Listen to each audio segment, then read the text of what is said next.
നമസ്കാരം, news prime മലയാളത്തിലേക്ക് സ്വാഗതം. 2023 മെയ് മാസം പൊട്ടിപ്പുറപ്പെട്ട വംശീയ കലാപം മണിപ്പൂരിൻ്റെ സർവ്വമേഖലയും ബാധിക്കുകയും അത് കീഴ്മേൽ മറിക്കുകയും ചെയ്തിട്ടും നരേന്ദ്രമോദി ഇന്നേ ദിവസം വരെ അതിനെപ്പറ്റി ഒന്നും പരാമർശിക്കാൻ കൂട്ടാക്കുന്നില്ല.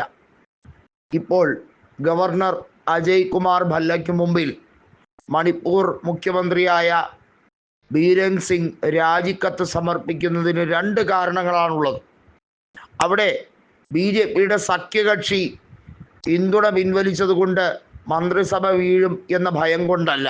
സ്വന്തം പാർട്ടിയുടെ MLA-മാർ പ്രധാനമന്ത്രിയെ കാണാൻ സമയം ചോദിച്ചപ്പോൾ അനുവദിക്കാത്തത് കൊണ്ട് ആഭ്യന്തരമന്ത്രിയായ അമിത്ഷായെ കണ്ട് കൃത്യമായി പറഞ്ഞു, ഞങ്ങൾ പാലം വലിച്ചിരിക്കും. ഞങ്ങൾ ബജറ്റ് സമ്മേളനവുമായി ബന്ധപ്പെട്ട സമയത്ത് കൃത്യമായി പ്രതിപക്ഷം കൊണ്ടുവരുന്ന അവിശ്വാസ പ്രമേയത്തെ വിപ്പ് ലംഘിച്ച് തന്നെ വോട്ട് ചെയ്യും എന്ന് കൃത്യമായി പറയാനുള്ള അവരുടെ ധൈര്യം, അവരത് പറയുമ്പോൾ പിന്നെ മറ്റു ഗതിയില്ല എന്നുള്ളതാണ്. BJP ഇപ്പോൾ ന്യായീകരിക്കുന്നത് മണിപ്പൂരിനോടുള്ള ഉത്തരവാദിത്വവും കടമയും കൊണ്ടാണ് ബീരൻ സിംഗ് ഒടുവിൽ രാജിവെച്ചതെന്നാണ്. അല്ല, നിവർത്തികേട് കൊണ്ട്, ഒരു ഗതിയുമില്ലാത്തത് കൊണ്ട് രാജിവെച്ചു. കൂക്കി MLA-മാർ പോലും അതിശക്തമായി ബീരൻ സിംഗിനെ കയ്യേറ്റം ചെയ്യും എന്ന ഒരവസ്ഥയിലേക്ക് വന്നിരിക്കുന്നു എന്നുള്ളതാണ് സത്യം. മണിപ്പൂരിലെ 2 ലോക്സഭാ സീറ്റിലും ഇക്കഴിഞ്ഞ ലോക്സഭാ തെരഞ്ഞെടുപ്പിൽ കോൺഗ്രസ് മിന്നുന്ന വിജയമാണ് നേടിയെടുത്തത്.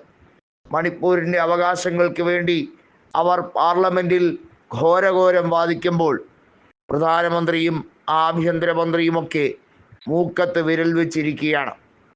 ഇനി ഒരു നിയമസഭാ തെരഞ്ഞെടുപ്പിലേക്ക് മണിപ്പൂർ പോകും എന്ന് ഉറപ്പിച്ചു കഴിഞ്ഞിരിക്കുകയാണ്. മണിപ്പൂർ നിയമസഭാ തെരഞ്ഞെടുപ്പിലേക്ക് പോകുമ്പോൾ തീർച്ചയായും അവിടെ കോൺഗ്രസ് തൂത്തുവാരും എന്നുള്ള കാര്യത്തിൽ സംശയമൊന്നും തന്നെയില്ല. കാരണം അത്രമേൽ സുസജ്ജമായി കഴിഞ്ഞിരിക്കുന്നു മണിപ്പൂരിൽ കോൺഗ്രസിൻ്റെ മുന്നേറ്റം. BJPയുടെ അവിടുത്തെ ഏറ്റവും ഗതികെട്ട ഭരണത്തെ തൂത്തെറിയാൻ കൃത്യമായി അവിടെ പ്രതിപക്ഷത്തിന് കഴിയുന്നുണ്ട് എന്നുള്ളതാണ് വാസ്തവം. പ്രതിപക്ഷം ശക്തമായി തന്നെ അവിശ്വാസം കൊണ്ടുവരാനിരുന്നതാണ്. ബജറ്റ് അവതരണവുമായി ബന്ധപ്പെട്ട കാര്യത്തിലേക്ക് കടക്കാനിരിക്കുമ്പോൾ തന്നെ ബീരൻ സിംഗ് മനസ്സോടെ രാജിവെക്കാൻ പ്രധാനമായ കാരണം കൂക്കി നേതാക്കളുടെ വെല്ലുവിളി തന്നെയാണ്. മീതേ വിഭാഗവും കൂക്കി വിഭാഗവും തമ്മിലുള്ള ഈ വംശീയ കലാപത്തെ അതിനെ അടിച്ചമർത്തുന്നതിൽ പൂർണ്ണ പരാജിതനായി എന്ന് മാത്രമല്ല, ഇദ്ദേഹത്തിൻ്റേത് എന്ന് പറയപ്പെടുന്ന ഓഡിയോ ക്ലിപ്പ് അത് ഇദ്ദേഹത്തിൻ്റേത് തന്നെയെന്ന് 93% വ്യക്തമായ ഒരു സാഹചര്യത്തിൽ അത് ലബോറട്ടറിയിൽ പരിശോധിച്ചപ്പോൾ വ്യക്തമായ സാഹചര്യമായിരുന്നു. അതുമായി ബന്ധപ്പെട്ട കാര്യത്തിൽ ഇദ്ദേഹത്തിനെ നാർക്കോ അനാലിസിസിന് വിധേയമാക്കണമെന്നാണ് കോൺഗ്രസ് അഭിപ്രായപ്പെട്ടത്. വംശീയ കലാപത്തിൻ്റെ ആക്കം കൂട്ടാൻ ബീരൻ സിംഗ് സ്വാർത്ഥ താൽപര്യം ഉപയോഗിച്ചിരുന്നു എന്നാണ് കോൺഗ്രസ് MP-മാർ മണിപ്പൂരിൽ നിന്നുള്ളവർ ലോക്സഭയിലും കൃത്യമായ നിർദ്ദേശം കൊടുത്തത്. ബീരൻ സിംഗിന് രക്ഷപ്പെടാൻ കഴിയില്ല.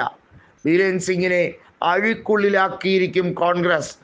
ഈ കൊലച്ചതിക്ക് മറുപടി കൊടുത്തിരിക്കും എന്നാണ് രാഹുൽ ഗാന്ധി കൃത്യമായി പറഞ്ഞിരിക്കുന്നത്.